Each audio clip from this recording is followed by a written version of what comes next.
In the bitter winter of 1928, coal miners working the deep shafts of Harlan County, Kentucky made a discovery that would haunt the Cumberland Mountains for generations to come.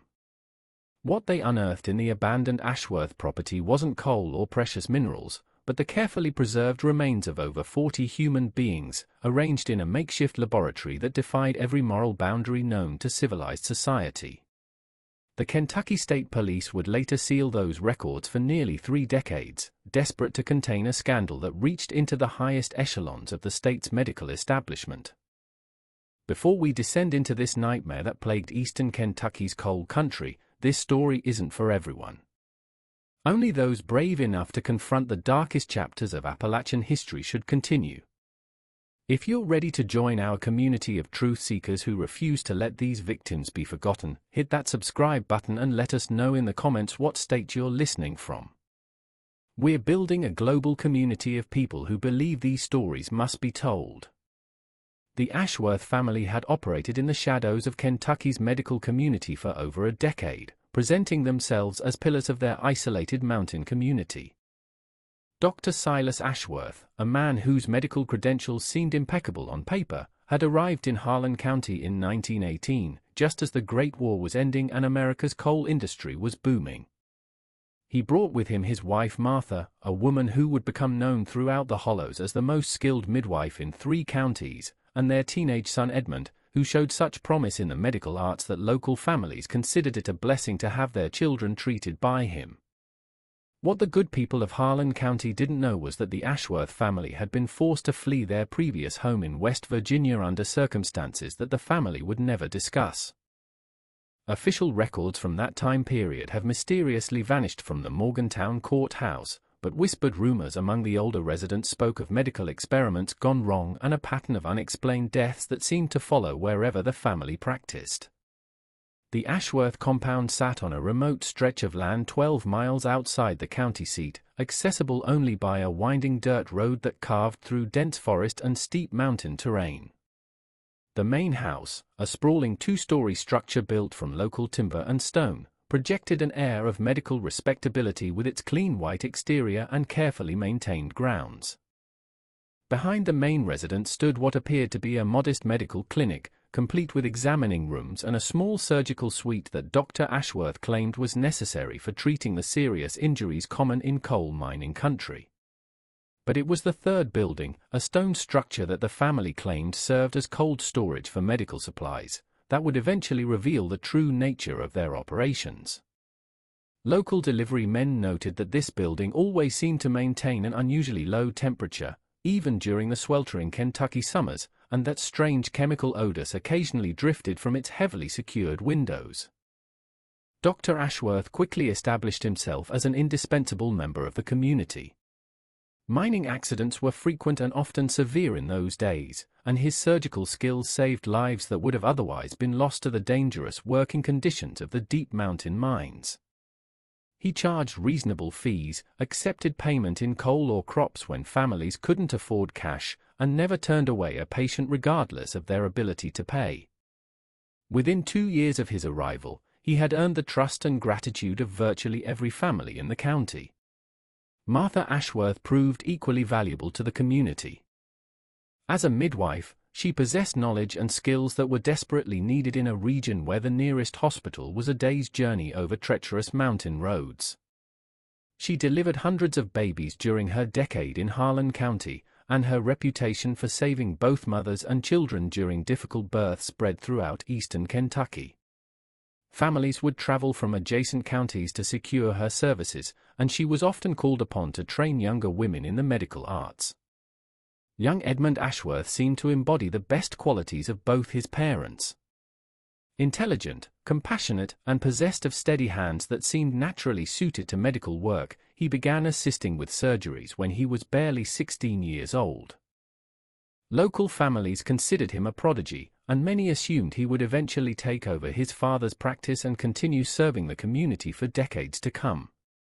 The first signs that something was amiss came not from the local population, but from outside observers who had reason to interact with the Ashworth family's medical practice. Traveling salesmen who sold medical supplies reported that Dr. Ashworth's orders were unusually large and sophisticated for a rural practice, including specialized preservation chemicals and surgical instruments that seemed excessive for treating mining injuries and delivering babies.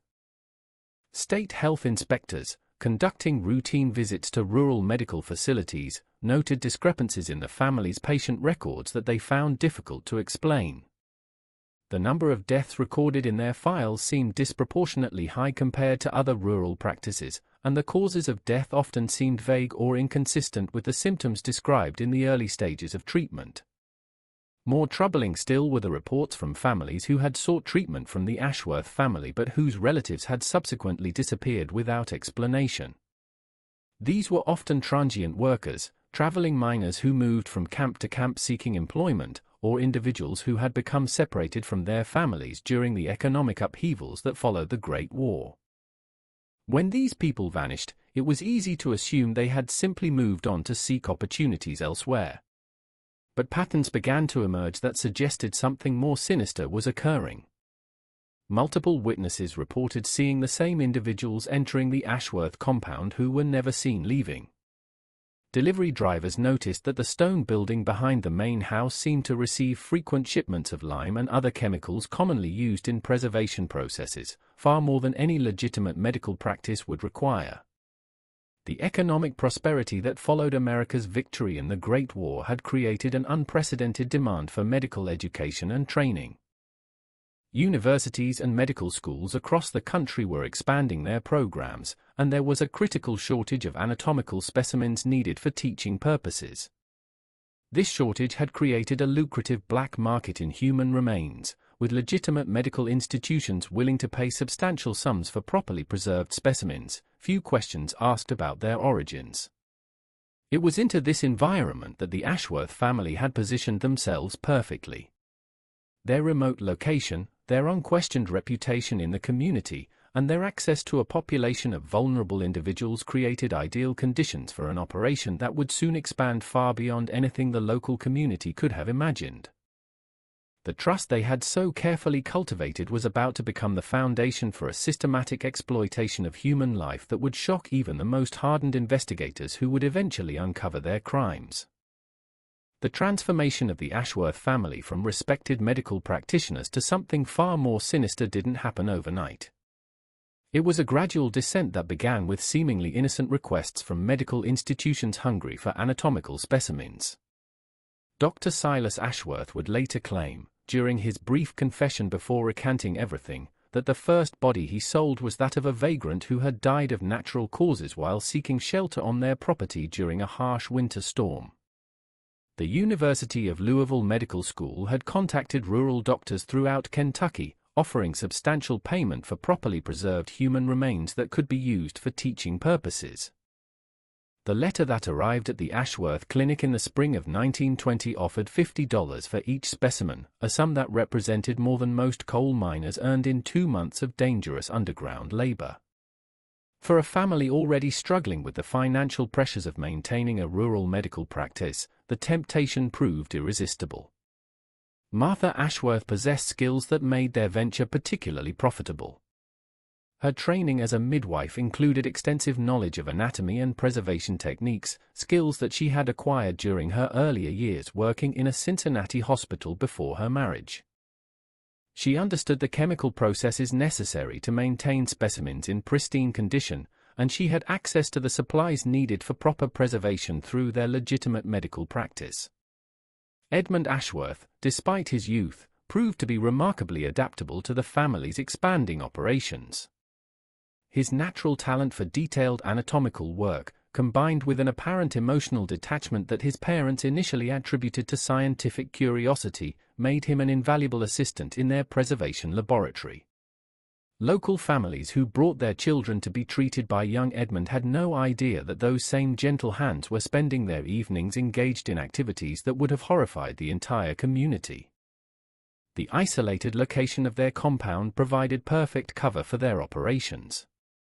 The nearest neighbors lived more than 2 miles away, separated by dense forest and steep terrain that made casual observation impossible. The sound of their generator, which they claimed was necessary for powering medical equipment, effectively masked any other noises that might have aroused suspicion. Delivery trucks could come and go without being observed by curious neighbors, and the family's reputation for discretion in medical matters meant that few people questioned their need for privacy. What made their operation particularly insidious was how they leveraged their genuine medical expertise to identify suitable victims. During routine examinations and treatments, they would carefully assess each patient's social connections, family situation, and likelihood of being missed if they disappeared. Transient workers seeking treatment for mining injuries were ideal targets, as were elderly patients with no surviving family members and individuals suffering from chronic conditions that might explain a sudden decline in health. The process of victim selection was methodical and cold-blooded.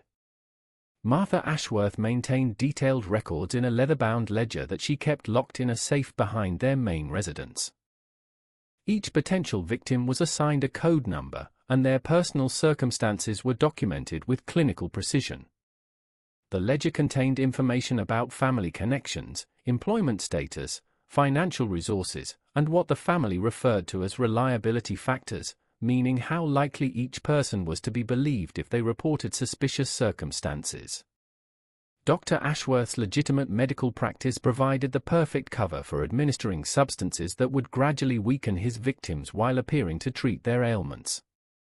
He had access to various drugs and chemicals could simulate the progression of natural diseases, and his reputation for taking on the most challenging cases meant that when patients under his care deteriorated and died, the community attributed their deaths to the severity of their original conditions rather than questioning his treatment methods. The family's success in maintaining their facade of respectability was aided by their active participation in community affairs. Dr. Ashworth served on the school board and regularly donated medical services to local churches and community organizations. Martha organized charity drives for families affected by mining accidents and was instrumental in establishing a small library in the county seat. Edmund participated in church youth activities and was widely regarded as a model young man who would someday make significant contributions to his community. Their charitable activities served a dual purpose, providing them with detailed information about the most vulnerable members of the community while simultaneously reinforcing their reputation as caring, civic-minded citizens. The trust they cultivated through these activities made it virtually impossible for anyone to suspect that the family they turned to in times of medical crisis was systematically preying upon the very people they claimed to serve. By 1922, the Ashworth family's income from their illicit activities had begun to exceed their earnings from legitimate medical practice. They used this additional revenue to expand and improve their facilities, purchasing more sophisticated preservation equipment and establishing relationships with multiple medical schools and research institutions across the Midwest. The demand for anatomical specimens continued to grow as medical education expanded, and the Ashworth family positioned themselves to meet that demand with ruthless efficiency. The success of their operation required careful coordination with corrupt officials who could provide necessary documentation and prevent unwanted scrutiny.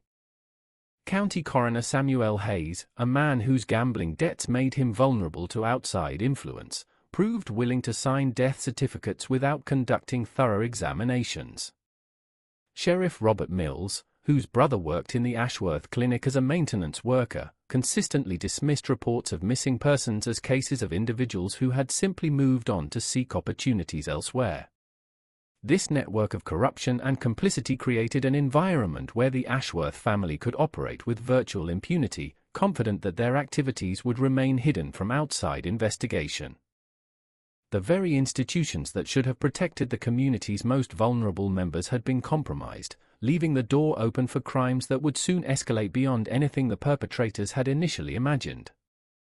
The first intentional murder committed by the Ashworth family occurred on a rain-soaked evening in October 1922, when a traveling tinker named Jacob Morrison sought shelter at their clinic after being injured in a fall from his wagon.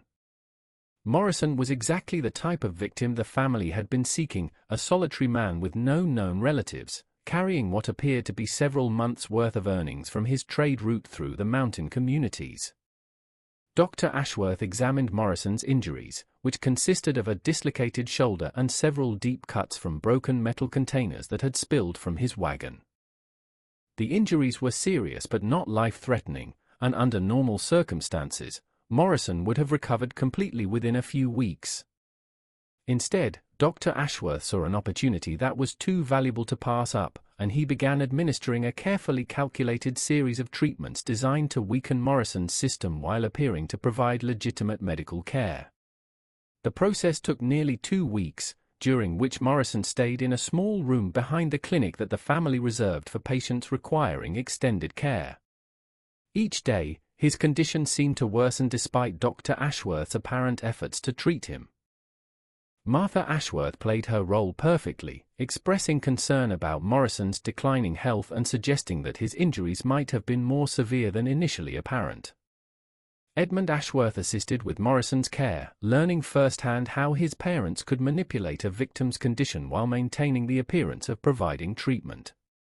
The teenager observed how his father would administer substances that would cause fever, weakness, and confusion, while simultaneously documenting symptoms that suggested natural disease progression. It was during Morrison's final days that Edmund began to understand the full scope of his family's operations and his expected role in their expansion. When Morrison finally died, the official cause of death was listed as complications from internal injuries sustained in his accident. Coroner Samuel Hayes signed the death certificate without conducting more than a cursory examination, and Morrison was supposedly buried in the county cemetery. In reality, his body was immediately transported to the preservation laboratory behind the Ashworth residence, where Martha's expertise ensured that the specimen would meet the exacting standards required by their medical school clients. The success of the Morrison operation convinced the family that they could systematically murder victims without arousing suspicion, provided they selected their targets carefully and maintained their facade of legitimate medical practice. Dr. Ashworth began developing what he called treatment protocols, which were actually detailed plans for administering lethal substances in ways that would mimic natural disease processes. The family's next victim was Sarah Jenkins, an elderly widow who had sought treatment for persistent cough and weakness that had developed during the harsh winter of 1923. Jenkins lived alone in a cabin several miles from the nearest neighbor, and her only surviving relative was a nephew who lived in Ohio and rarely communicated with her. She represented another ideal target, isolated, vulnerable, and unlikely to be missed for months after her disappearance. Dr. Ashworth convinced Jenkins that her condition required intensive treatment that could only be provided at his clinic, and she moved into the same room where Morrison had died several months earlier. Her treatment followed a similar pattern, with her condition gradually deteriorating despite apparent medical intervention. The difference was that Jenkins remained conscious and alert longer than Morrison had, and she began expressing suspicions about her treatment during her final week of life. Martha Ashworth handled Jenkins' growing concerns with practice skill, attributing her suspicions to the delirium that often accompanied serious illness. She convinced Jenkins that her confusion and paranoia were symptoms of her disease, and she increased the sedatives in her treatment regimen to keep her docile and manageable. When Jenkins died after 3 weeks of treatment, her death was attributed to pneumonia complicated by her advanced age and poor general health. The preservation of Jenkins' remains presented new challenges for the family, as her advanced age and deteriorated condition required different chemical treatments to achieve the quality standards demanded by their clients. Martha spent considerable time perfecting techniques for preparing specimens from elderly subjects, developing methods that would later prove valuable as the family expanded their operations to include victims from a wider range of age groups and physical conditions. By the spring of 1923, the Ashworth family had established a routine that would serve them for the next several years. They would identify suitable victims through their medical practice, gradually isolate them from any potential support systems, and then systematically weaken their condition while providing apparent medical care. The process typically took between 2 and 4 weeks, depending on the victim's initial health status and the level of caution required to avoid arousing suspicion. The family's income from their illicit activities continued to grow, allowing them to invest in better equipment and expanded facilities. They converted an additional outbuilding into a secondary preservation laboratory, giving them the capacity to process multiple victims simultaneously. They also established relationships with medical supply companies that could provide the specialized chemicals and equipment needed for their operations without asking questions about the intended use. Edmund Ashworth's role in the family business expanded significantly during this period. His father began teaching him advanced surgical techniques that had nothing to do with saving lives and everything to do with preparing specimens for sale. The young man showed remarkable aptitude for this work, displaying a level of detachment and precision that impressed even his hardened parents. The psychological transformation of the family members was perhaps the most disturbing aspect of their evolution into systematic killers. They had developed an ability to compartmentalize their activities, treating their victims with apparent compassion and genuine medical skill while simultaneously planning their deaths. They maintained detailed records of their legitimate patients and their criminal activities using separate filing systems, and they seemed genuinely committed to providing good medical care to patients who were not selected as victims. This ability to maintain a dual existence allowed them to continue their community involvement and maintain their reputation as caring medical professionals. Dr. Ashworth continued serving on the school board and providing charity medical care to families who could not afford treatment. Martha maintained her work as a midwife and continued organizing community charitable activities. Edmund participated in church youth groups and was increasingly regarded as a young man destined for great achievements in the medical field. The contrast between their public personas and their private activities created a psychological framework that would allow them to continue their operations for several more years. They had convinced themselves that they were providing a valuable service to the medical community while simultaneously helping to solve the problem of caring for society's most vulnerable and burdensome members. The systematic refinement of the Ashworth family's operation reached its most chilling phase during the summer of 1924, when they began implementing what Dr. Ashworth privately called his scientific approach to victim selection and processing. The family had learned from their early experiences that certain types of individuals provided both the safest targets and the most profitable specimens, leading them to develop criteria that would guide their activities for the remainder of their criminal enterprise. The ideal victim profile that emerged from their analysis was disturbingly precise. They preferred individuals between the ages of 20 and 50, as specimens from this age range commanded the highest prices from medical schools and research institutions. The victims needed to be physically isolated from family and community support systems, but not so obviously transient that their sudden appearance in the area would be remembered and questioned later. Most importantly, they needed to have some legitimate medical condition that could serve as cover for their eventual death. Martha Ashworth proved particularly skilled at identifying these ideal candidates during her work as a midwife and community health provider.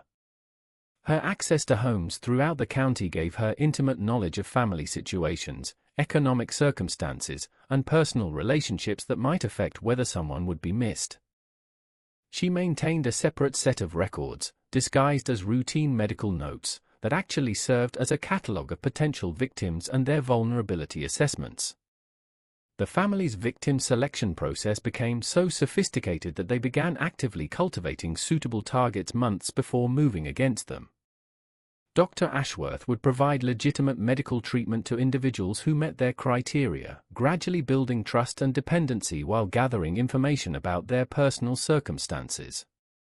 He would often recommend that isolated patients return for regular checkups, creating a pattern of medical visits that would later provide cover for their final, fatal appointment. Edmund Ashworth's education in the family business accelerated dramatically during this period. His parents recognized that their operation needed to expand to meet growing demand from their medical school clients, and Edmund represented their best hope for scaling up their activities without increasing their risk of exposure. They began teaching him not just the technical aspects of specimen preparation, but also the psychological manipulation techniques needed to manage victims effectively. The teenager proved remarkably adept at gaining the trust of potential victims, particularly those who were lonely or socially isolated. His youth and apparent innocence made him seem non-threatening, and his genuine medical knowledge allowed him to provide real assistance with minor health problems while assessing each person's suitability for their ultimate purpose. By the end of 1924, Edmund was identifying and evaluating potential victims independently, reporting his findings to his parents for final approval. The family's operational security reached new levels of sophistication as their activities expanded. They established multiple burial sites on their extensive property, rotating between locations to avoid creating obvious patterns that might be detected by future investigators. They developed code systems for their records and correspondence, referring to victims by numbers rather than names and using euphemisms for various aspects of their operation. Dr. Ashworth began maintaining separate medical files for victims and legitimate patients, storing the victim files in a concealed safe that only family members could access. These files contained detailed information about each victim's background, the methods used to isolate and kill them, and the eventual disposition of their remains. The level of documentation was extraordinarily thorough, suggesting that the family took pride in the efficiency and organization of their criminal enterprise. The preservation laboratory behind their main residence underwent significant expansion during this period, with the addition of specialized equipment that allowed them to process multiple bodies simultaneously while maintaining the quality standards demanded by their clients. Martha's expertise in chemical preservation techniques continued to evolve, and she began experimenting with methods that could enhance the educational value of specimens by highlighting particular anatomical features or preserving tissues in ways that would demonstrate specific medical conditions. The family's client base expanded beyond medical schools to include private physicians who were conducting research projects and needed access to human specimens for their work. These relationships were particularly lucrative, as private researchers were often willing to pay premium prices for specimens with specific characteristics or medical conditions. The Ashworth family began tailoring their victim selection to meet these specialized requests, actively seeking individuals whose medical histories or physical characteristics matched their clients' requirements. The financial success of their operation allowed the family to invest in legitimate improvements to their medical practice, which paradoxically made them more effective at their criminal activities. They purchased better diagnostic equipment, expanded their pharmaceutical supplies, and hired additional staff to handle routine medical work. These improvements enhanced their reputation in the community while freeing up more time for their illicit activities. The psychological impact of their expanding operation on the family members became increasingly apparent during this period. Dr. Ashworth developed an almost academic interest in the efficiency of different killing methods, maintaining detailed notes about the effectiveness of various drugs and techniques. Martha approached her role with the same methodical precision she brought to her legitimate midwifery work, treating the preparation of human specimens as simply another aspect of medical practice requiring technical expertise and attention to detail. Edmund's transformation was perhaps the most disturbing, as he seemed to lack the emotional barriers that might have prevented a normal teenager from participating in systematic murder. His parents attributed this to his natural scientific curiosity and his advanced understanding of medical principles, but in reality, they were witnessing the development of a young sociopath whose capacity for violence would eventually exceed even their own. The family's success in maintaining their dual existence as respected community members and systematic killers was aided by their ability to compartmentalize their activities completely. They could attend church services on Sunday morning, participate in community social events, and provide genuine medical care to patients, all while planning the murder of individuals they had identified as suitable victims. This psychological flexibility would prove crucial to their ability to continue their operations for several more years without detection. By the end of 1924, the Ashworth family had established themselves as one of the most reliable suppliers of human specimens in the regional medical community. Their reputation for quality and discretion had spread throughout the network of medical schools and research institutions across the Midwest, ensuring a steady stream of orders that would drive them to even greater levels of criminal activity in the years that followed. The peak years of the Ashworth family's operation, spanning from 1925 to 1927, represented a period of unprecedented expansion and profitability that would ultimately sow the seeds of their destruction.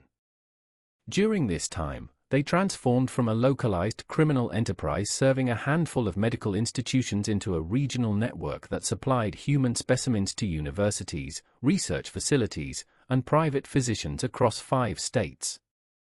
The catalyst for this expansion came through Dr. Ashworth's growing reputation in academic medical circles. His specimens had gained recognition for their exceptional quality and anatomical completeness, leading to invitations to medical conferences where he presented papers on preservation techniques while carefully omitting the source of his expertise. These professional connections opened doors to lucrative contracts with prestigious institutions that were willing to pay premium prices for superior specimens. If this chilling tale of medical horror is sending shivers down your spine, you're not alone in confronting these dark truths that have been buried for decades. Share this investigation with friends who appreciate true crime mysteries, and don't forget to hit that like button to support our efforts to bring these forgotten stories to light. Our community of truth seekers is growing worldwide, and your engagement helps us continue uncovering America's hidden history. Martha Ashworth's role evolved during this period from mere accomplice to criminal innovator. She developed new preservation techniques that could maintain specimens in pristine condition for extended periods, allowing the family to build inventory and fulfill large orders more efficiently. Her methods became so advanced that some medical schools specifically requested specimens prepared using her techniques, unknowingly contributing to a demand that could only be met through increased killing. The family's victim acquisition strategy expanded beyond their immediate geographic area as local opportunities became increasingly scarce. They began traveling to neighboring counties, attending regional markets and social gatherings where they could identify isolated individuals who might be lured back to their facility under various pretexts. Dr. Ashworth would present himself as a specialist physician offering advanced treatments not available in rural areas, while Martha would claim expertise in treating conditions that other medical practitioners had been unable to cure. Edmund Ashworth, now in his early 20s, had become a full partner in the family enterprise and was developing innovations that exceeded even his parents' capacity for cruelty. He had begun experimenting with methods of preserving victims while they were still alive, using techniques that would maintain tissue quality while prolonging the dying process. His laboratory notes from this period, later discovered by investigators, revealed a level of systematic sadism that shocked even experienced law enforcement officers. The family's operational network expanded to include a carefully selected group of accomplices who provided essential services while remaining largely ignorant of the full scope of the operation. These included wagon drivers who transported specimens to distant clients, corrupt postal workers who handled correspondence with medical institutions, and mortuary operators who provided legitimate death certificates for fictional individuals. County Coroner Samuel Hayes had become so deeply compromised that he was essentially functioning as an employee of the Ashworth family rather than a public official. His gambling debts had grown to the point where the family's payments were his primary source of income, and he had signed death certificates for more than 30 individuals who had never actually existed. The fictional deaths provided cover for the real murders by creating a paper trail that suggested natural mortality rates in the county were within normal ranges. Sheriff Robert Mills had also become increasingly dependent on the family's financial support, using payments from them to supplement his modest official salary and support his growing family. His brother's employment at the Ashworth Clinic created additional leverage, ensuring that any reports of suspicious activity in the area would be minimized or ignored entirely. Mills had developed a reputation for being remarkably unsuccessful at locating missing persons, a failure rate that was actually the result of deliberate negligence rather than incompetence. The family's success had allowed them to purchase additional property throughout Harlan County, creating a network of facilities that could support their expanded operations. They acquired abandoned mining claims that provided isolated locations for disposal of evidence, purchased buildings in the county seat that served as front operations for their legitimate medical practice, and established safe houses where victims could be held for extended periods before being transported to the main processing facility. Dr. Ashworth's medical practice had become genuinely successful during this period, providing cover for his criminal activities while generating substantial legitimate income that helped explain the family's growing wealth. He had earned a reputation as one of the most skilled physicians in eastern Kentucky, and patients traveled considerable distances to seek his treatment.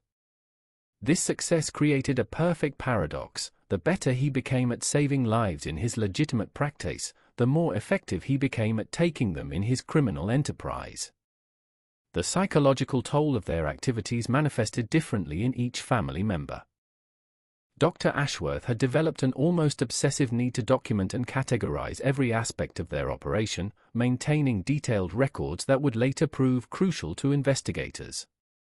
Martha had become increasingly withdrawn from social activities, focusing entirely on perfecting her preservation techniques and managing the practical aspects of specimen preparation. Edmund had begun displaying signs of escalating violence, expressing frustration with the limitations imposed by the need for secrecy and suggesting more aggressive expansion of their activities. The family's client relationships had become so well established that they were receiving advance orders for specimens with specific characteristics, allowing them to plan their victim selection months in advance. Medical schools would request specimens demonstrating particular diseases or anatomical variations, leading the family to actively seek victims who met these criteria. This demand-driven approach to murder represented the ultimate commodification of human life, reducing potential victims to nothing more than inventory items in a specialized supply chain. The peak period of their operation coincided with rapid advances in medical education and research that created unprecedented demand for human specimens. New surgical techniques, improved understanding of anatomy, and expanded medical school enrollments all contributed to a marketplace where the Ashworth family's products were increasingly valuable. They had positioned themselves as essential suppliers in a growing industry, unaware that their very success was making them increasingly visible to outside observers who would soon begin asking uncomfortable questions about the source of their specimens. The first serious threat to the Ashworth family's operation emerged in the early autumn of 1926, when a traveling minister named Reverend Thomas Clayton began asking uncomfortable questions about the unusually high number of deaths among transient individuals in Harlan County. Clayton had been conducting a circuit ministry throughout eastern Kentucky, documenting the spiritual needs of isolated communities, when he noticed patterns that seemed inconsistent with natural mortality rates. Reverend Clayton's concerns were initially dismissed by local authorities, but his persistence in gathering information and his connections to church leadership in Lexington meant that his inquiries could not be ignored indefinitely. He had begun compiling a list of individuals who had reportedly died while receiving treatment from Dr. Ashworth, cross-referencing these deaths with burial records and family notifications. The discrepancies he discovered were significant enough to warrant formal investigation by state religious authorities. Dr. Ashworth learned of Clayton's activities through Sheriff Mills, who had been approached by the minister seeking official death records and burial information. The family realized immediately that Clayton represented a potential threat that required decisive action, but they also understood that eliminating a prominent religious figure would attract exactly the kind of attention they had spent years avoiding. Instead, they decided to employ more subtle methods to neutralize the threat he represented. The family's first approach involved attempting to discredit Clayton's findings by manipulating the records he was trying to access. Coroner Hayes was instructed to produce additional documentation that would support the official death certificates, while Sheriff Mills began spreading rumors about Clayton's mental stability and suggesting that his concerns were the result of an overactive imagination fueled by religious fanaticism. These efforts succeeded in delaying official investigation, but they could not eliminate Clayton's determination to uncover the truth. Martha Ashworth took responsibility for monitoring Clayton's activities and developing intelligence about his investigation methods and sources of information. She discovered that the minister was receiving assistance from several local families who had lost relatives under suspicious circumstances, and that he was developing a network of informants who were providing him with details about the Ashworth family's activities that no outsider should have possessed.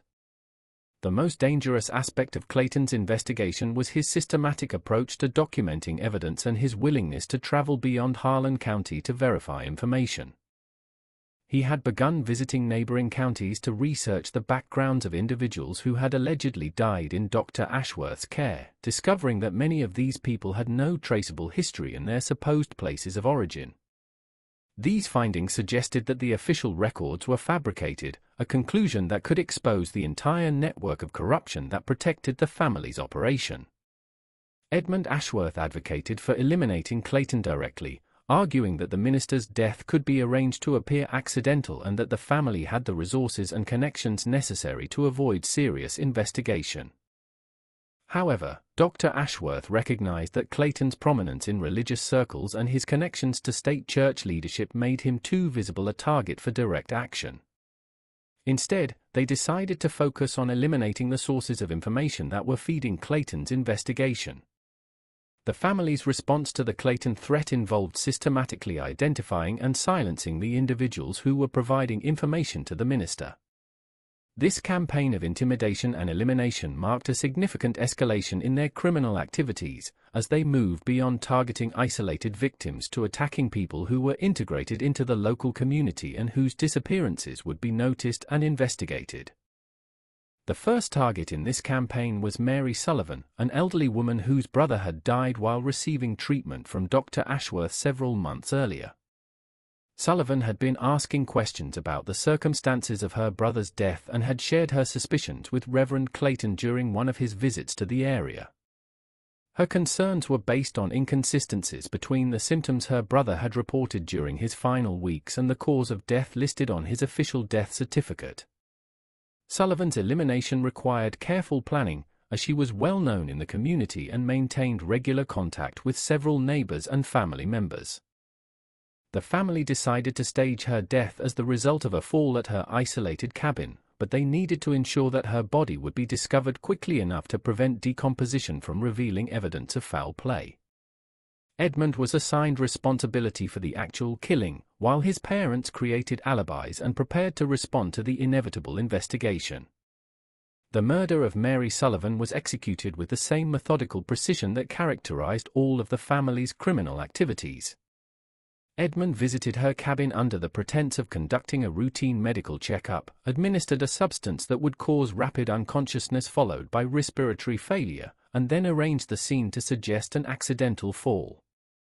The body was discovered by a neighbor 2 days later, and Coroner Hayes ruled the death accidental without conducting a thorough examination. Sullivan's death had the intended effect of discouraging other potential informants from sharing information with Reverend Clayton, but it also demonstrated to the family that their security was more fragile than they had previously believed.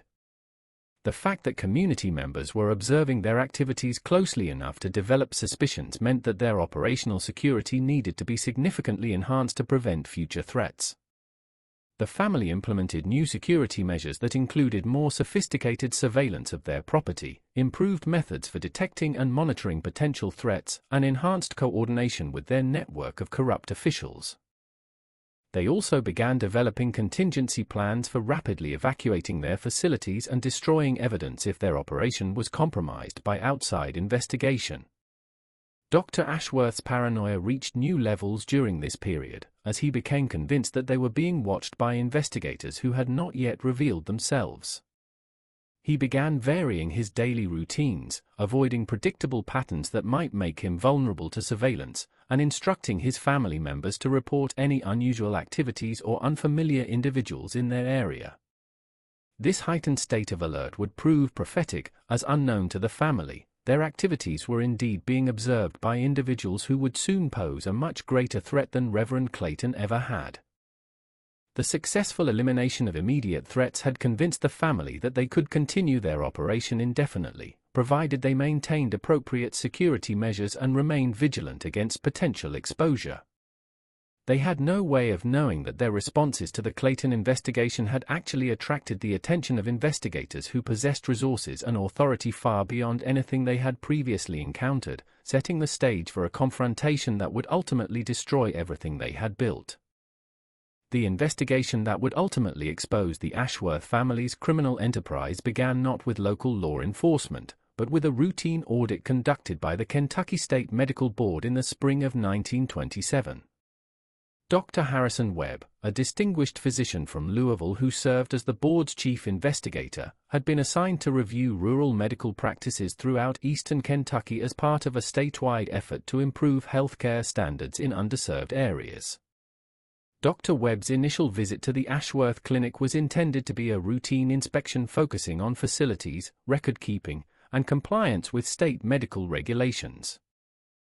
However, his extensive experience in forensic medicine and his natural attention to detail quickly led him to notice inconsistencies that suggested something far more serious than regulatory violations.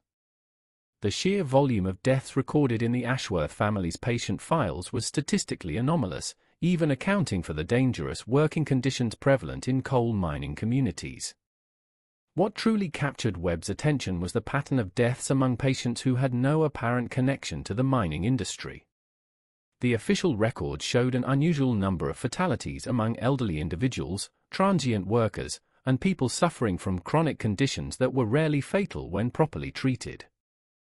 More disturbing still was the fact that many of these deaths had occurred after relatively short treatment periods, suggesting either gross medical incompetence or something more sinister.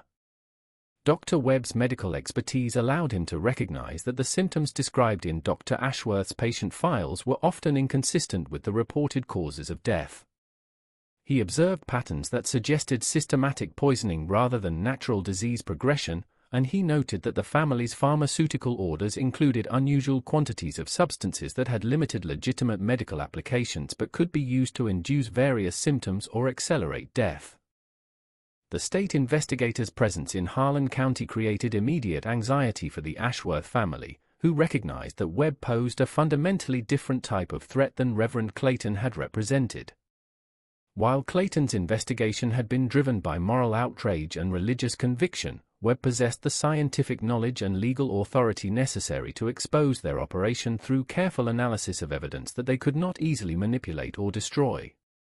What's your reaction to this systematic betrayal of medical trust? This investigation into one of Kentucky's darkest medical scandals shows how corruption can flourish when oversight fails. If you're finding this historical mystery as compelling as we are, hit that like button and share your thoughts in the comments about how such crimes could go undetected for so long. Don't forget to subscribe for more deep dives into America's forgotten criminal cases.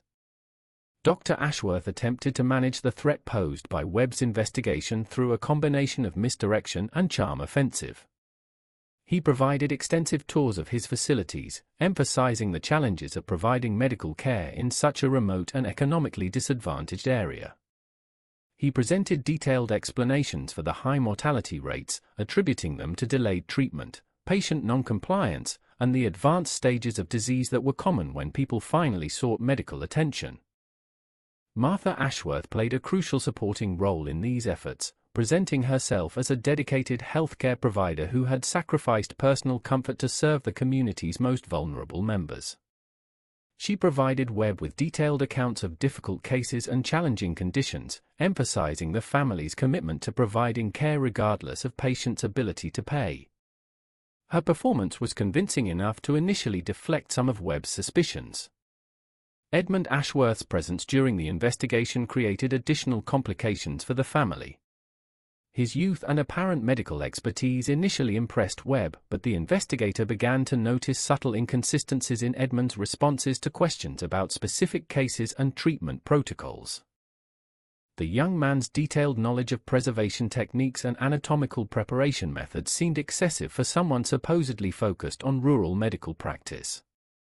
Webb's investigation methodology was systematic and thorough, involving not just review of medical records but also interviews with community members, examination of physical evidence, and cross-referencing of information with records from other counties.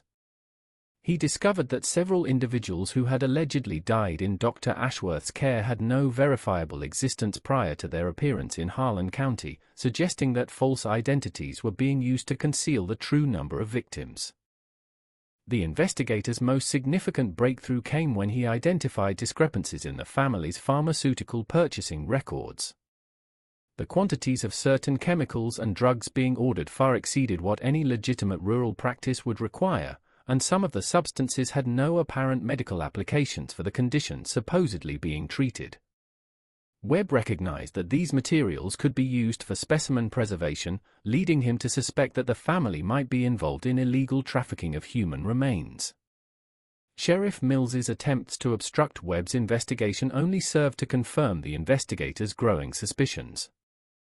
The sheriff's obvious discomfort with certain lines of questioning, his reluctance to provide access to official records, and his defensive responses when asked about missing persons reports all suggested that local law enforcement was either incompetent or actively complicit in covering up criminal activity. Coroner Hayes proved even more problematic for the family's efforts to maintain their cover. His nervousness during interviews with Webb was so obvious that it immediately raised red flags about the legitimacy of the death certificates he had signed. When pressed for details about specific cases, Hayes provided responses that were clearly fabricated, demonstrating either gross professional incompetence or deliberate falsification of official documents. Webb's investigation expanded beyond the immediate Ashworth family to include examination of their business relationships and professional connections. He discovered that they were maintaining correspondence with medical institutions across multiple states, and that the volume of their specimen sales was far greater than could be explained by natural deaths in their patient population. This discovery provided the first concrete evidence linking the family to illegal trafficking in human remains. The investigators' presence in the community had an immediate impact on local residents, many of whom had harbored private suspicions about the Ashworth family but had been reluctant to voice their concerns. Webb's official authority and obvious competence encouraged several individuals to share information about suspicious circumstances surrounding the deaths of family members and friends. These testimonies provided crucial corroborating evidence for patterns that Webb was identifying through his analysis of official records. As Webb's investigation progressed, the Ashworth family realized that their situation was becoming increasingly desperate. Unlike previous threats, Webb could not be intimidated, bribed, or eliminated without attracting massive official attention that would expose their entire operation. They began developing contingency plans for destroying evidence and potentially fleeing the area, but they also recognized that any sudden departure would confirm Webb's suspicions and trigger a massive manhunt that would likely result in their capture. The pressure of the ongoing investigation began to create tensions within the family, as each member responded differently to the mounting threat. Dr. Ashworth became increasingly obsessive about controlling information and maintaining their cover story, while Martha focused on destroying physical evidence that could link them to their crimes. Edmund, however, began advocating for more aggressive measures to eliminate the threat posed by Webb's investigation, setting the stage for decisions that would ultimately seal their fate. The breakthrough moment in Dr. Webb's investigation came through an unexpected source, a terrified young woman named Catherine Mills, the niece of Sheriff Robert Mills, who had witnessed activities at the Ashworth compound that she could no longer keep secret. Catherine had been working as a part-time assistant at the clinic, helping with routine administrative tasks and patient care, when she stumbled upon evidence that revealed the true nature of the family's operations. Catherine's discovery occurred on a humid evening in late June 1927, when she returned to the clinic to retrieve personal items she had forgotten after her shift ended. She noticed lights in the preservation laboratory behind the main building, a structure she had been told was used for storing medical supplies and was strictly off-limits to staff members. Her curiosity overcame her caution, and she approached the building to investigate the unusual activity taking place so late in the evening. What Catherine observed through a partially covered window would haunt her for the rest of her life. Inside the laboratory, she watched Edmund Ashworth methodically dismembering the body of a man she recognized as James Porter, a traveling merchant who had sought treatment for a minor injury earlier that week. Porter was supposed to have recovered and continued his journey, but instead his remains were being systematically prepared for preservation and sale. The young woman's horror deepened as she witnessed Martha Ashworth directing the preservation process with clinical efficiency, treating Porter's dismembered remains as nothing more than raw materials for their grotesque business enterprise. The casual manner in which both family members approached their work made it clear that this was routine activity rather than an isolated incident, suggesting that Catherine had discovered an operation that had been continuing for years. Catherine's position as Sheriff Mills's niece created a complex web of conflicting loyalties and dangerous knowledge. She understood that her uncle's financial relationship with the Ashworth family meant that reporting her discovery through official channels would likely result in her information being suppressed and her safety compromised. However, she also recognized that remaining silent would make her complicit in ongoing murders that showed no signs of ending. Dr. Webb's reputation for integrity and his obvious determination to uncover the truth convinced Catherine that he represented her best opportunity to expose the Ashworth family's crimes without endangering herself unnecessarily. She arranged to meet with Webb privately, away from the clinic and her uncle's influence, to share what she had witnessed and provide information about other suspicious activities she had observed during her employment. Catherine's testimony provided Webb with the eyewitness evidence he needed to transform his investigation from a routine medical board inquiry into a full-scale criminal investigation. Her detailed account of the preservation laboratory's contents, the family's methods for processing human remains, and their casual attitude toward murder gave Webb concrete evidence of crimes that demanded immediate law enforcement intervention. The young woman's information also allowed Webb to understand the scope of the corruption that had enabled the Ashworth family's operation to continue undetected. Catherine's account of her uncle's financial dependence on the family, combined with her knowledge of Coroner Hayes's complicity in falsifying death certificates, revealed a network of official corruption that extended far beyond the immediate perpetrators.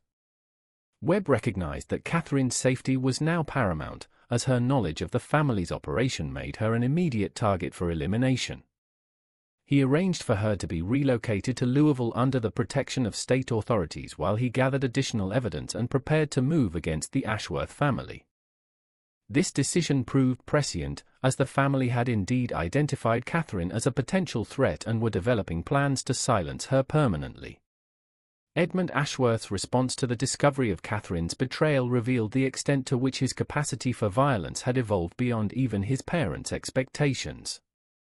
He advocated for immediate action to eliminate not only Catherine but also Dr. Webb and anyone else who might have received information from her. His suggestions included plans for staging multiple deaths as accidents, demonstrating a level of cold-blooded calculation that shocked even his hardened parents. Dr. Ashworth recognized that Edmund's escalating violence threatened to expose their entire operation through reckless actions that would attract overwhelming official attention. The older man attempted to maintain control over the situation by developing more subtle strategies for managing the threats they faced, but he was increasingly concerned about his son's stability and judgment under pressure. Martha Ashworth focused her efforts on destroying physical evidence that could link the family to their crimes.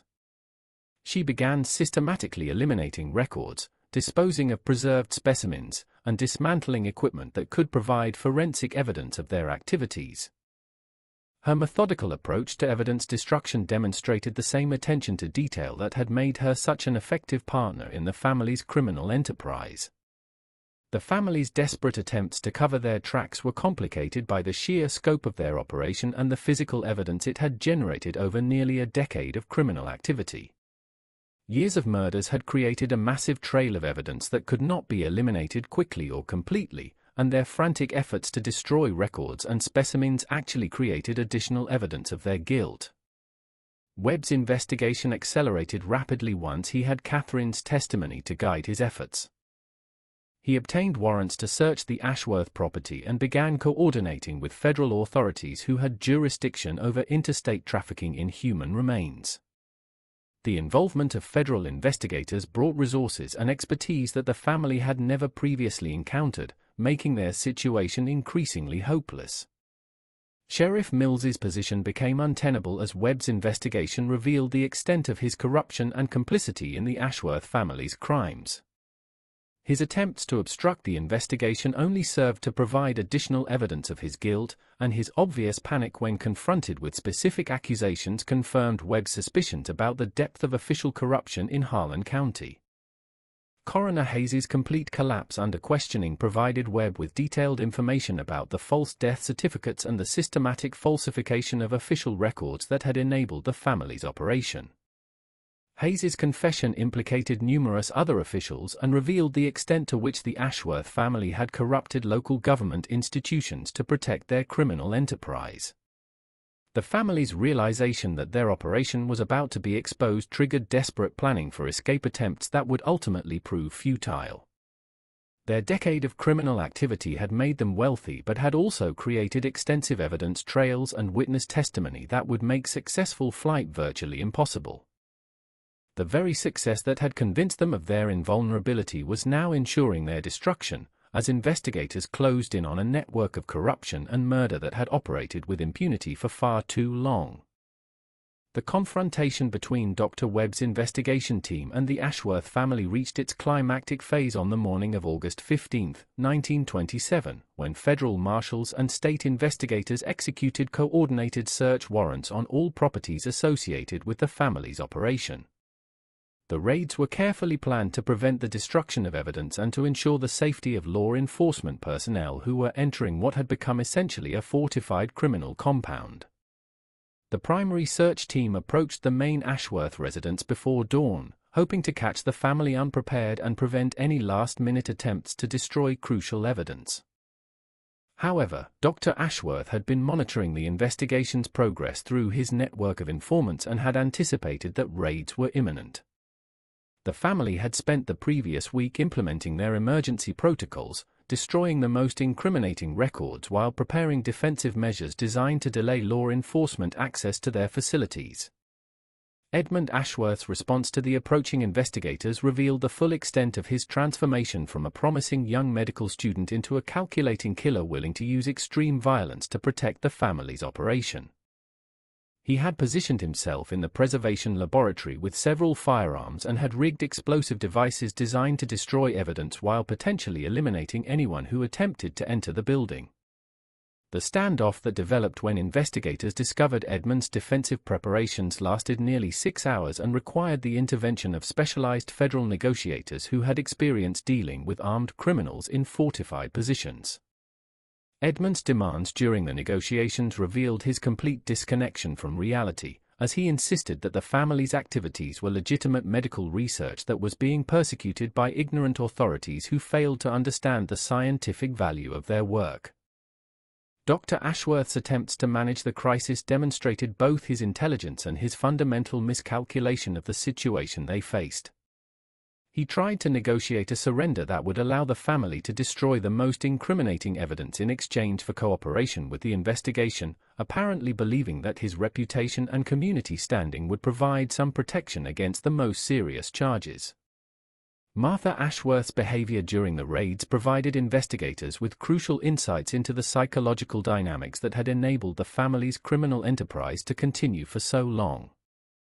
Her complete emotional detachment from the gravity of their situation, combined with her methodical efforts to destroy evidence even as law enforcement surrounded their compound, demonstrated the extent to which she had compartmentalized their activities and rationalized their crimes. The breakthrough that ended the standoff came when federal agents discovered an underground tunnel system that the family had constructed to connect their various facilities and provide escape routes in case of emergency. The tunnels contained extensive evidence of the family's operation, including preserved human remains, detailed records of their victims, and correspondence with medical institutions that had purchased specimens from them.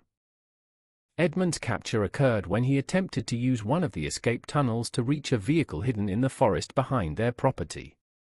Federal agents who had discovered the tunnel system were waiting for him, and his attempted flight ended in a violent confrontation that left him wounded but alive. His capture effectively ended any hope the family had of escaping justice through violence or flight.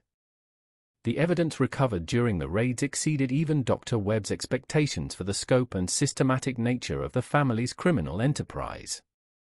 Investigators discovered detailed records documenting the murders of 43 individuals over a period of nearly 9 years, along with correspondence that revealed a network of corrupt officials and complicit medical professionals that extended across multiple states. The preservation laboratory yielded the most horrifying evidence, including partially processed human remains, sophisticated equipment for specimen preparation, and detailed documentation of preservation techniques that had been refined through years of experimentation on human subjects. The clinical precision with which the family had approached their crimes was perhaps more disturbing than the murders themselves. Dr. Ashworth's personal records provided investigators with insights into the psychological progression that had transformed a respected physician into a systematic killer. His journals revealed a gradual rationalization process through which he had convinced himself that his victims were expendable members of society whose death served a greater scientific purpose by advancing medical education and research. Martha Ashworth's preservation manuals and technique documentation demonstrated the extent to which she had approached murder as a technical challenge requiring professional expertise and continuous improvement. Her notes revealed pride in developing methods that produce superior specimens and satisfaction in receiving positive feedback from medical institutions that purchased their products.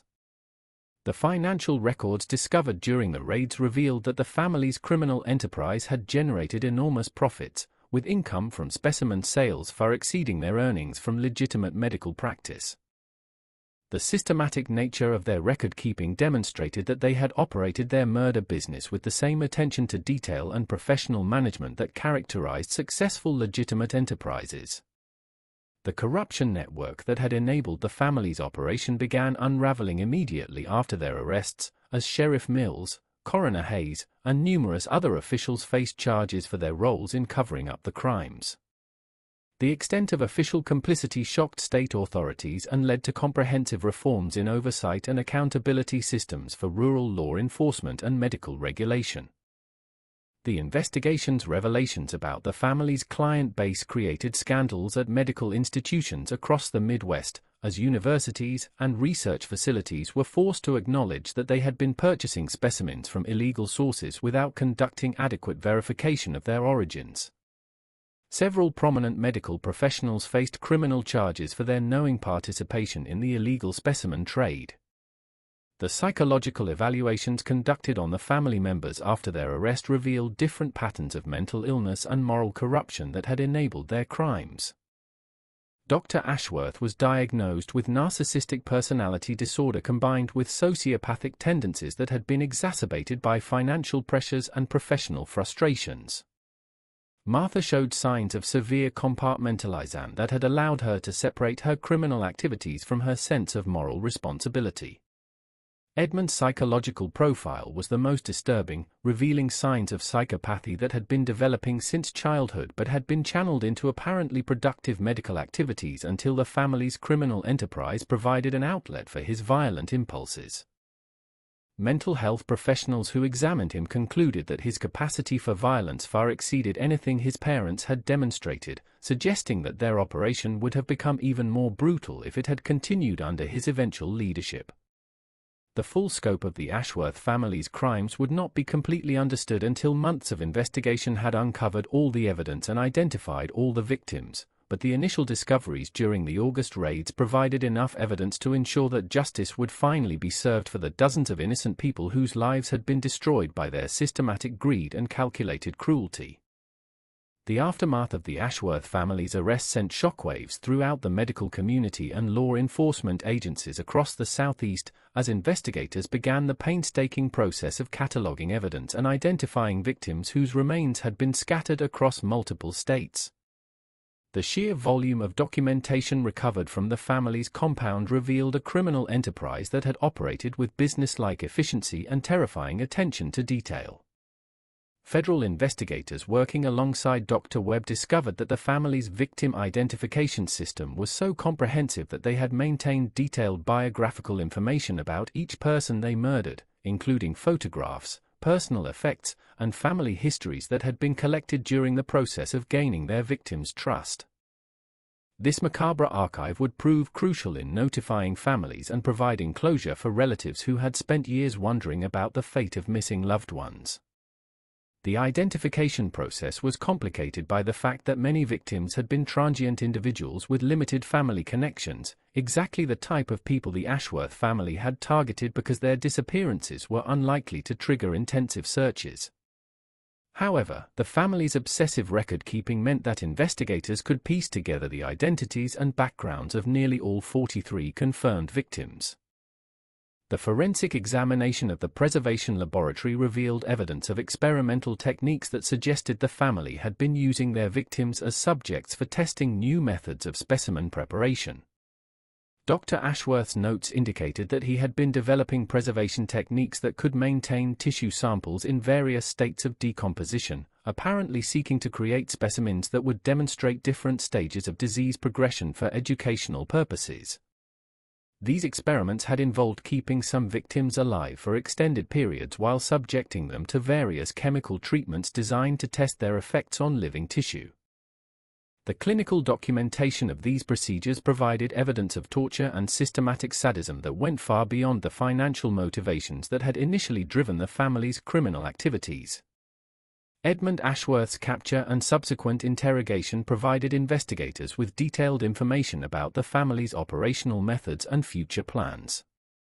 His willingness to discuss their activities with apparent pride revealed the extent to which he had embraced his role as a killer, and his descriptions of planned improvements to their operation suggested that their crimes would have escalated significantly if they had not been stopped. The young man's psychological evaluation revealed that he had been developing fantasies about expanding their operation to include systematic elimination of what he considered undesirable elements of society, including disabled individuals, elderly patients with chronic conditions, and people he deemed intellectually inferior. His vision for the future of their enterprise bore disturbing similarities to eugenic theories that were gaining popularity in some academic circles. Martha Ashworth's interrogation focused on the technical aspects of their preservation operation and the network of medical institutions that had purchased specimens from them. Her detailed knowledge of their client base provided investigators with leads that would eventually expose corruption and complicity at universities and research facilities across multiple states. Her testimony revealed that several prominent medical professionals had not only known about the illegal source of the specimens they were purchasing but had actually provided specific requests for bodies with particular characteristics or medical conditions. These custom orders had driven some of the family's victim selection decisions, meaning that respected members of the medical community bore direct responsibility for specific murders. Dr. Ashworth's strategy during interrogation involved attempting to portray their operation as a misguided but scientifically valuable enterprise that had served the greater good by advancing medical education and research. His efforts to rationalize their crimes and minimize his personal responsibility demonstrated the psychological mechanisms that had allowed him to continue killing for nearly a decade while maintaining his self-image as a dedicated physician. This chilling tale of systematic betrayal raises disturbing questions about how institutions we trust can become corrupted from within. What safeguards do you think could have prevented such crimes? Share your thoughts in the comments and don't forget to hit that like button if this investigation into medical horror has opened your eyes to the dark possibilities that lurk beneath respectable facades. Subscribe to join our community exploring America's most shocking forgotten crimes.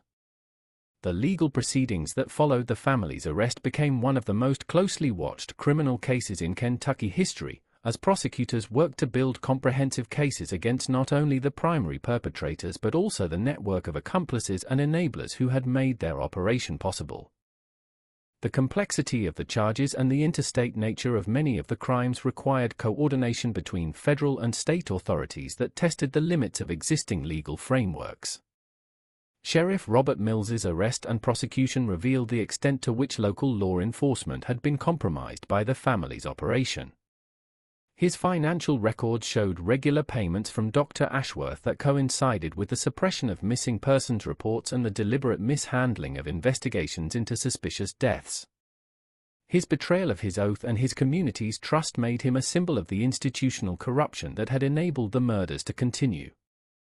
Coroner Samuel Hayes provided the most damaging testimony against the family, as his cooperation with prosecutors revealed details about the systematic falsification of death certificates and the creation of fictional identities to cover up murders. His detailed confession implicated numerous other officials and provided evidence of a corruption network that extended far beyond Harlan County. The medical institutions that had purchased specimens from the Ashworth family faced intense scrutiny as investigators worked to determine which professionals had known about the illegal source of their materials. Several universities were forced to terminate faculty members who had maintained suspicious relationships with the family, and new regulations were implemented to prevent future trafficking in illegally obtained human remains. The financial investigation revealed that the family had accumulated substantial wealth through their criminal activities, with bank accounts and investments that far exceeded what any legitimate rural medical practice could have generated. This evidence supported prosecutors' arguments that financial gain rather than scientific advancement had been the primary motivation for their crimes. The discovery of correspondence between the family and medical supply companies revealed that they had been purchasing equipment and chemicals in quantities that should have raised immediate suspicions about their intended use. The failure of these companies to report obviously suspicious orders contributed to regulatory changes that required closer monitoring of purchases that could be used for illegal specimen preparation. The psychological impact of the revelations about the Ashworth family's crimes extended far beyond their immediate victims and families. The betrayal of trust represented by their abuse of medical authority undermined confidence in rural healthcare systems and led to demands for enhanced oversight and regulation of isolated medical practices. Community members who had trusted the family with their healthcare needs struggled with feelings of vulnerability and betrayal, realizing how close they had come to becoming victims themselves. The knowledge that respected community leaders had been systematically preying upon the most vulnerable members of society created lasting trauma that would affect the region for generations. The evidence gathered during the investigation would ultimately support convictions on charges ranging from first-degree murder to conspiracy, mail fraud, and violation of federal laws governing interstate commerce in human remains. The comprehensive nature of the case ensured that justice would finally be served for the dozens of innocent people whose lives had been destroyed by the family's systematic greed and calculated cruelty, while establishing legal precedents that would help prevent similar crimes in the future. The trials of the Ashworth family members began in the spring of 1928, drawing national attention as prosecutors presented evidence of crimes that challenged the public's understanding of how far human depravity could extend under the guise of medical respectability. The courtroom proceedings revealed details that shocked even experienced legal professionals and established precedents for prosecuting complex cases involving systematic murder and institutional corruption. Dr. Silas Ashworth's trial commenced first, with prosecutors presenting a methodical case that demonstrated his role as the architect and leader of the criminal enterprise. The evidence against him included his personal journals documenting the evolution of their operation, financial records showing the profits generated through specimen sales, and testimony from surviving witnesses who had narrowly escaped becoming victims themselves. The prosecution's strategy focused on dismantling Dr. Ashworth's attempts to portray himself as a dedicated physician who had been corrupted by financial pressures and misguided scientific ambitions. They presented evidence showing that his criminal activities had been carefully planned and systematically executed over nearly a decade, demonstrating a level of premeditation that contradicted any claims of momentary weakness or professional desperation. Defense attorneys attempted to argue that their client had been motivated by genuine scientific interests and had believed that his activities were serving the greater good by advancing medical education. However, the detailed evidence of torture, experimentation on living victims, and systematic deception made it impossible to sustain arguments about benevolent intentions or scientific justification. The testimony of Catherine Mills proved particularly damaging to the defense, as her eyewitness account of the family's activities provided concrete evidence of their casual attitude toward murder and their systematic approach to processing human remains. Her description of Edmund Ashworth's behavior during the preservation process demonstrated that the family had become completely desensitized to the horror of their actions. Martha Ashworth's trial revealed the extent to which she had been an equal partner in the family's criminal enterprise rather than a reluctant accomplice dominated by her husband's influence. The evidence showed that she had developed many of the technical innovations that made their operation profitable, and that she had taken pride in her expertise in specimen preparation and victim management. Her defense team's attempt to portray her as a victim of domestic abuse who had been coerced into participating in criminal activities were undermined by evidence showing her active role in planning murders, her development of improved killing methods, and her enthusiastic participation in the business aspects of their operation. The prosecution demonstrated that she had been motivated by greed and professional pride rather than fear or coercion. Edmund Ashworth's trial presented the most disturbing evidence, as prosecutors revealed the extent of his sadistic experimentation on living victims and his plans for expanding their operation to include systematic elimination of disabled and elderly individuals. His psychological evaluation results were presented as evidence of his fundamental lack of empathy and his complete disregard for human suffering. The young man's behavior during his trial reinforced the prosecution's arguments about his dangerous nature, as he showed no remorse for his actions and continued to express pride in his technical skills and scientific innovations. His attempts to justify torture and murder as necessary components of medical research demonstrated a level of moral corruption that shocked observers and ensured his conviction on the most serious charges. The trials of the corrupt officials who had enabled the family's operation revealed the extent to which institutional failures had contributed to the deaths of innocent victims. Sheriff Robert Mills faced charges of conspiracy, obstruction of justice, and accepting bribes, with evidence showing that his financial dependence on the Ashworth family had led him to suppress investigations and ignore obvious signs of criminal activity. Coroner Samuel Hayes's prosecution focused on his systematic falsification of death certificates and his creation of fictional identities to cover up murders. His detailed confession provided prosecutors with evidence against other participants in the corruption network, leading to additional arrests and prosecutions that extended the legal proceedings for more than 2 years. The prosecution of medical professionals who had knowingly purchased specimens from illegal sources created scandals at universities across the Midwest and led to comprehensive reforms in oversight of anatomical specimen procurement. Several prominent physicians faced criminal charges, while others lost their professional licenses and academic positions for their complicity in the illegal trade. The financial aspects of the case revealed that the family's criminal enterprise had generated profits that exceeded the gross domestic product of some rural counties, demonstrating the enormous scale of their operation and the systematic nature of their crimes.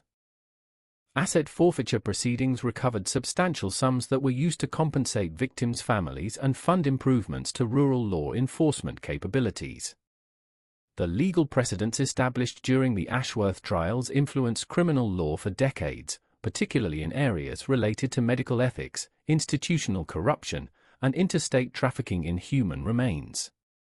The comprehensive nature of the prosecutions demonstrated that systematic criminal enterprises could be effectively dismantled through coordinated law enforcement efforts and thorough evidence collection.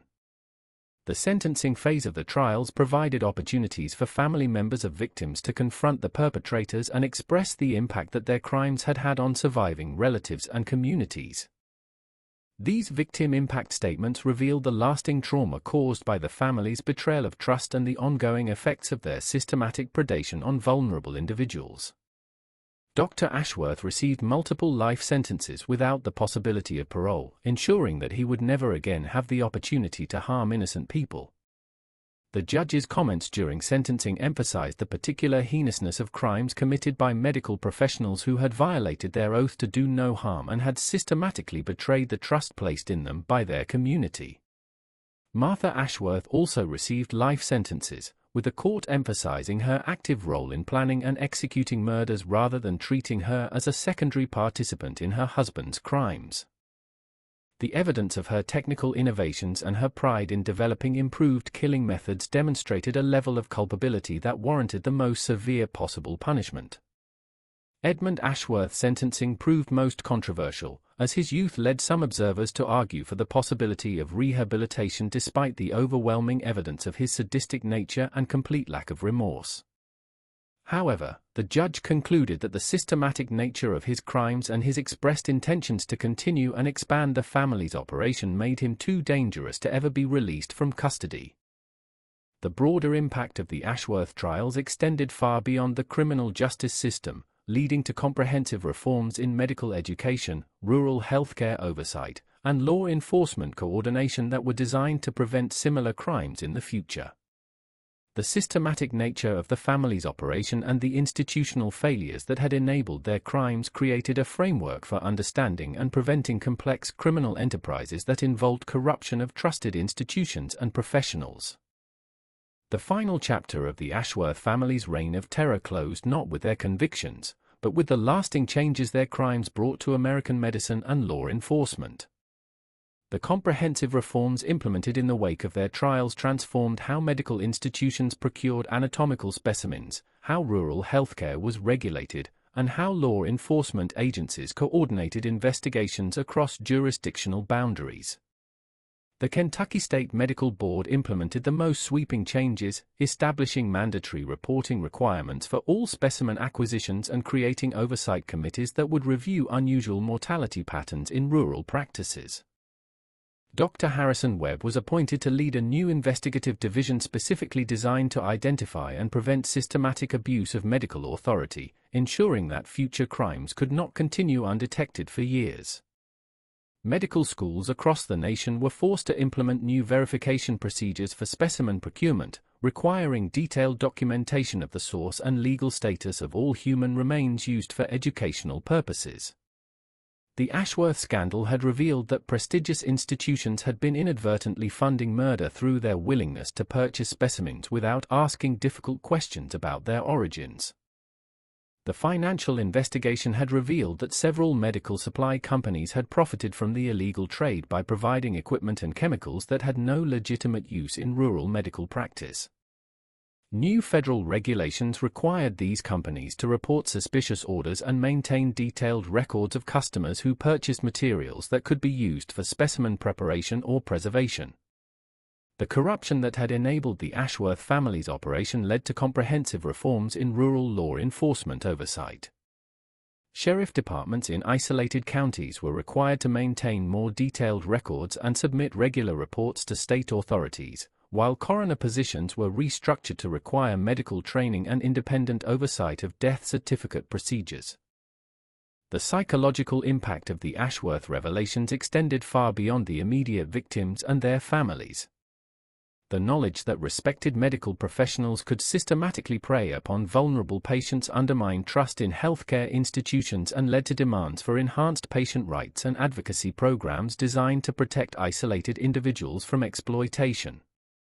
Catherine Mills, whose courage in coming forward had been crucial to exposing the family's crimes, became a symbol of the importance of speaking truth to power despite personal risk. Her testimony had not only brought justice for dozens of victims but had also prevented countless future murders by ending the operation before Edmund Ashworth could implement his plans for expansion. The families of identified victims found some measure of closure through the legal proceedings, but many struggled with the knowledge of how their loved ones had suffered during their final weeks. Support groups were established to help relatives cope with the trauma of learning that people they had trusted with medical care had instead subjected their family members to torture and murder. The Ashworth compound itself became a focal point for efforts to memorialize the victims and educate future generations about the importance of vigilance against institutional corruption. The preserved buildings served as evidence for years after the trials, while the property was eventually converted into a memorial park dedicated to the victims and the importance of protecting vulnerable members of society. The long-term impact on the Harlan County community was profound and lasting. Families who had trusted the Ashworth family with their healthcare needs struggled with feelings of vulnerability and betrayal that affected their willingness to seek medical treatment for years after the trials concluded. The knowledge that their neighbors and community leaders had been systematically murdered created lasting trauma that influenced the region's development for generations. Edmund Ashworth's imprisonment marked the end of what investigators concluded would have become an even more horrific criminal enterprise if it had been allowed to continue. His detailed plans for expanding their operation to include systematic elimination of disabled and elderly individuals demonstrated that the family's crimes were escalating toward something resembling organized genocide disguised as medical practice. The investigative techniques developed during the Ashworth case became models for future law enforcement efforts to combat systematic criminal enterprises that involved corruption of trusted institutions. The coordination between federal and state authorities established protocols that would prove valuable in addressing other complex cases involving institutional abuse and systematic murder. Dr. Silas Ashworth died in prison in 1934, never showing remorse for his crimes or acknowledging the suffering he had caused to his victims and their families. His final letters, discovered after his death, revealed that he continued to believe that his activities had been scientifically justified and that history would vindicate his contributions to medical advancement. Martha Ashworth lived until 1951, spending more than 2 decades in prison while maintaining her innocence and claiming that she had been a victim of circumstances beyond her control. Her refusal to accept responsibility for her actions prevented any possibility of redemption, and she died as she had lived during her criminal years, showing no empathy for the people whose lives she had destroyed. Edmund Ashworth's fate proved most disturbing to those who had hoped that youth might allow for rehabilitation and redemption.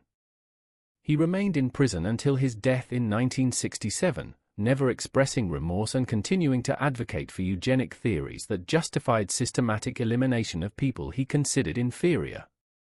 His case became a landmark in understanding the development of psychopathic personalities and the limitations of rehabilitation for individuals who showed complete absence of empathy. What lessons do you think we can learn from this horrific chapter in American medical history? How can we ensure that such systematic betrayal of trust never happens again? Share your thoughts in the comments below and don't forget to subscribe to our channel for more investigations into the dark corners of forgotten history. If this story has impacted you as deeply as it has affected our research team, hit that notification bell so you never miss our deep dives into America's most shocking criminal cases. The memorial established for the Ashworth victims serves as a permanent reminder of the importance of protecting society's most vulnerable members and maintaining vigilance against the corruption of trusted institutions. The names of all 43 confirmed victims are inscribed in stone, ensuring that their lives and deaths will not be forgotten by future generations who inherit the responsibility of preventing similar tragedies. The legacy of the Ashworth family's crimes extends far beyond the immediate horror of their actions, serving as a cautionary tale about the potential for systematic evil to flourish when oversight fails and corruption spreads through trusted institutions. Their story reminds us that the price of freedom and safety is eternal vigilance, and that ordinary citizens have both the right and the responsibility to question authority when patterns suggest that something is fundamentally wrong. The transformation of American medicine and law enforcement that resulted from exposing the Ashworth family's crimes represents one of the few positive outcomes from their decade of systematic murder. The reforms implemented in response to their activities have prevented countless future crimes and established safeguards that continue to protect vulnerable individuals from exploitation by those who would abuse positions of trust and authority.